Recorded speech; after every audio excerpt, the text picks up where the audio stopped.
I'm wondering if I should just like play it and then speak whilst I'm watching it.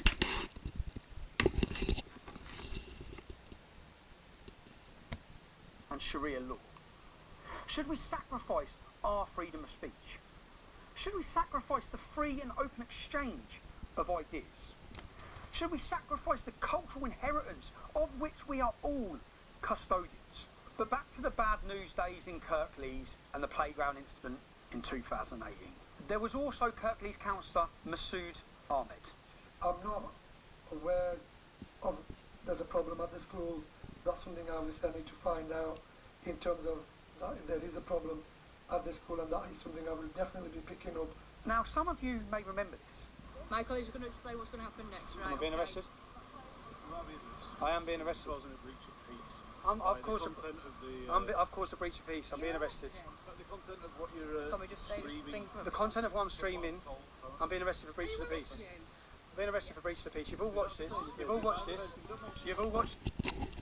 No, I don't know why that happened, but that to me does actually seem more like the police just obeying whatever the government is saying. The government feels like it has a sort of control over the news, over BBC, Channel 4 and stuff like this, and it's almost like saying that to me does sound like you're confusing the difference between a journalist and someone who's breaching the peace. I mean, the whole point of reporting on stories is that you are getting messages out and you are telling people that, something's wrong. I am saying that there is something wrong with Islam, and I have not been arrested, and I should not be arrested for my views and stuff. And therefore, I don't think what he's doing is causing a breach on the streets. He's actually filming it, and he's trying to cause a breach of the peace through the internet. But this should not be a crime. And the fact that they are does sound to me like the government is trying to control its media. It's trying to control its public on what they hear. And I don't know why they would do that. I mean, obviously there is a problem with Islam, and I feel like the only reason why they would do this is because it might be stirring up trouble.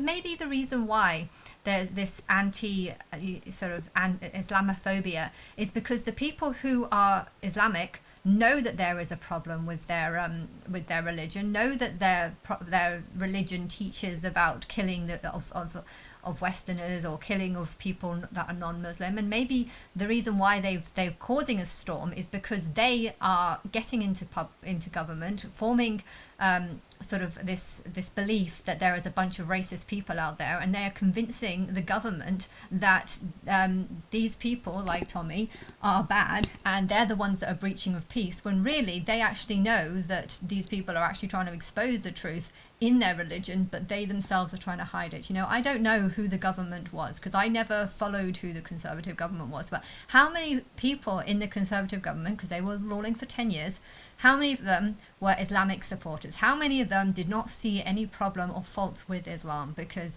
those are the people you need to blame. Why did they see no problem in Islam? Why did they not know anything about this religion? I don't know, but it doesn't make sense why he was arrested or anything. I mean, I in a way, I'm hoping that it is just a stunt, that he wasn't actually in prison, that he's literally just saying all this because he knows that it will try and bring up a crowd, But I've been preaching against Christianity for a very long time, but every single time I talked about Islam, I've always said that I don't want to talk about it because it's dangerous. So why has everyone just been ignoring me? I believe that I'm Christ. I believe that I'm God. I believe that I have important information, and yet no one seems to give a shit about what I say, and that's how I've always felt. But it's angering me to think that the police can confuse people speaking online as being a breach of the peace. Why would you consider, if someone has a message to give and information that's important, of course it's a breach of a peace. But I think a whole bunch of Islamists standing outside a school to attack and criticize a 16-year-old kid, I think that's also a breach of the peace, because they're saying that there's something wrong with these kids, even though most of them are only here because they're fleeing from a country that's far more dangerous. Maybe the reason why the country was far more dangerous is because people like this was in Syria causing problems, causing a breach of a peace in their area, and that was causing terrorist attacks because of this hatred growing towards people like them who think it's fine to have 50, 60 kids gather up against a 15, 16-year-old. I mean, don't you think that's wrong? Don't you think that's a breach of a peace? I mean, it's a kid. Get over it. This? You've all watched this. Can you get me a solicitor? Can you get me a solicitor? Can you just turn off Yes. your live feed? Can you get me a solicitor? Turn off your live feed, please. Yeah? Do you understand what I've just said? Well, no, can you just explain it again? Following the breach of the peace. What does that mean? I think there might be something wrong in the police force, which is that a lot of them are just told to do what they're told. It's the same as social services, just a bunch of people who are told that if you have a child in custody, you have to do A, B, C, D, E, F, G, H, I, J, all the way down to Z. You have to do all these things, and then they'll get their kid back. And you've done all those things, A to Z, on Marco, who is someone who had three kids, was very good at being a father, didn't need to do any of that stuff because it should just be obvious that he can do it. My sister can't. My sister failed. My sister lost the child. She met him straight after that she lost the child, and suddenly social services were treating him like he was the one who lost the child. He didn't lose the child. He didn't know Sophie when Sophie lost the child. He got her pregnant like straight afterwards, which probably was the wrong thing, but the only reason why he was able to get Leo back was because he had a child with Sophie and had a child of that same age. Even though his 8-year-old, his 18-year-old and his 19-year-old, even though he'd gone through all of that and was an amazing father, the social services didn't give a shit about anything that he did, all the great fatherhood and parenting that he had learned. Instead, they taught him they taught him how to be a parent from A all the way through to Z, even though it was completely unnecessary. And it was almost like these people are just robots, brainwashed robots that said that if this happens, you must do A, B, and C. And I think the police, in some ways, a lot of them can be working in the same way. If someone breaches the peace, if someone breaches the peace, can't speak. If someone breaches the peace, you must do A, B, C, D, E, F, G, H, I, J, K, and in reality, maybe the only reason why they breached the fucking police, I can't speak, was making a video. This should not count as breaching of the peace if someone is just making a video with accusations of...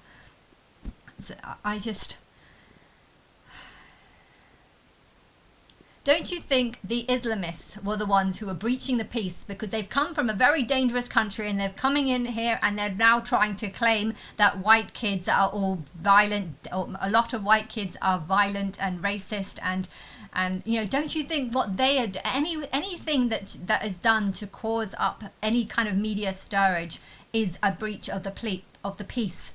And you can't just say that because BBC have picked up on some stories that they are in the right, but because other streams and other sources of media have picked up on the same story, only given a different narrative, that they are breaching of the police. Breaching of the peace! Fucking hell, I can't. Why do I keep breaching of the police? Breaching of the peace.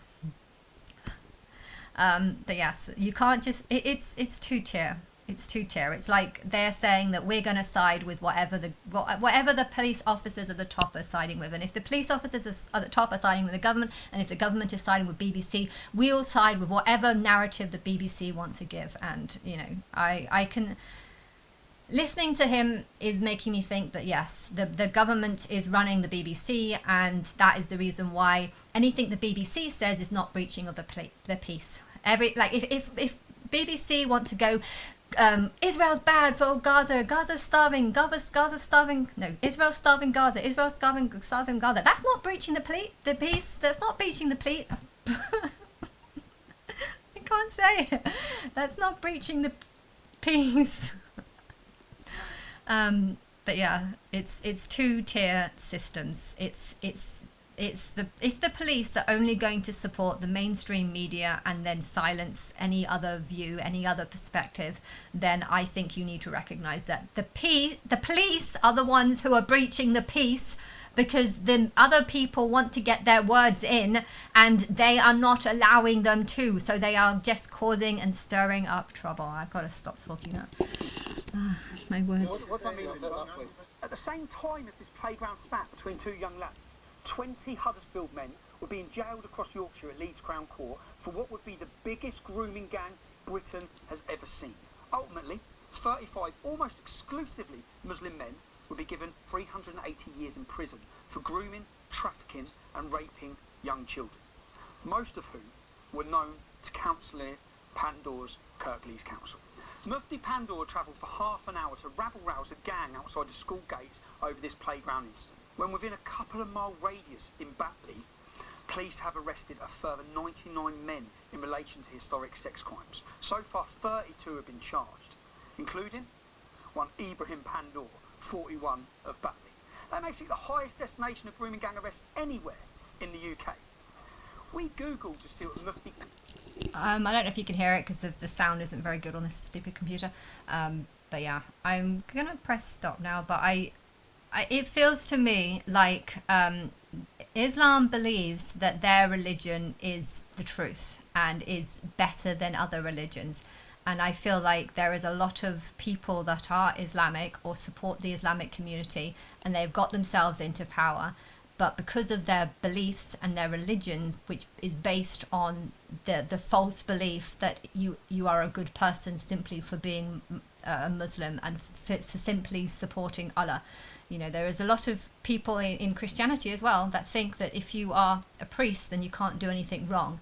And this is why a lot of priests were allowed to molest children, because people gave priests...